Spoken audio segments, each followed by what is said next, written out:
Julius Caesar was born in 100 BC in the city of Rome, into a noble but not wealthy family. From a young age, he understood that to reach supreme power, noble blood alone was not enough. One had to command the army, control politics, and win the loyalty of the people at the same time.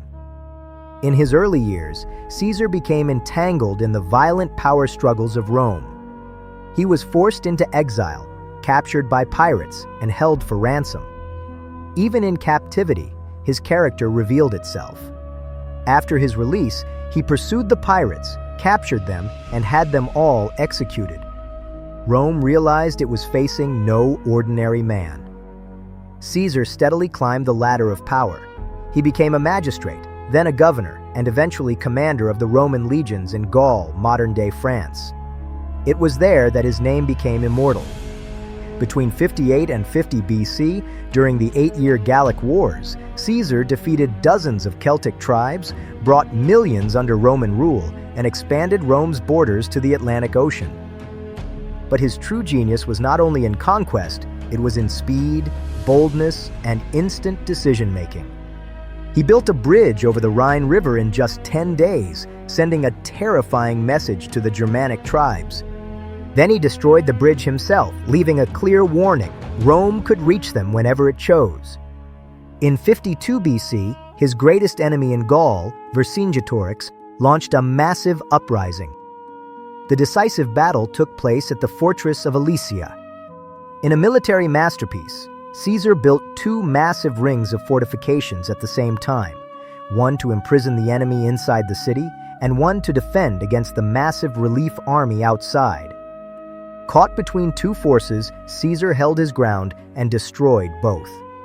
The victory at Alesia remains one of the greatest siege operations in military history.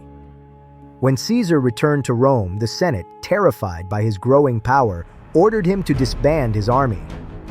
Instead, in 49 BC, he made his historic choice.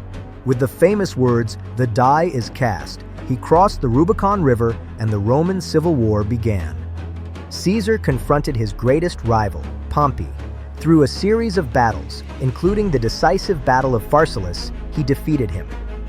Pompey fled to Egypt, where he was assassinated and his head was sent to Caesar. Instead of celebrating, Caesar was deeply disturbed. He wanted his enemies defeated in battle, not murdered in betrayal. Caesar then entered Egypt, supported Cleopatra, and reshaped the political order of the Eastern Mediterranean. He later marched into Asia and won a lightning-fast victory that inspired his immortal words: "I came, I saw, I conquered." He finally returned to Rome and was declared dictator for life. For the first time, the Roman Republic effectively came to an end, and the path toward empire was opened. But absolute power creates hidden enemies. On the Ides of March in 44 BC, inside the Roman Senate, Julius Caesar was stabbed 23 times by a group of conspirators. Among them was Brutus, whom Caesar had trusted like a son. Julius Caesar never suffered a major defeat on the battlefield. He was a commander, general, politician, writer, and master engineer of war. His first-hand account, the Gallic Wars, remains one of history's most important military texts. Caesar proved that the sword without politics is incomplete, and politics without the army has no foundation.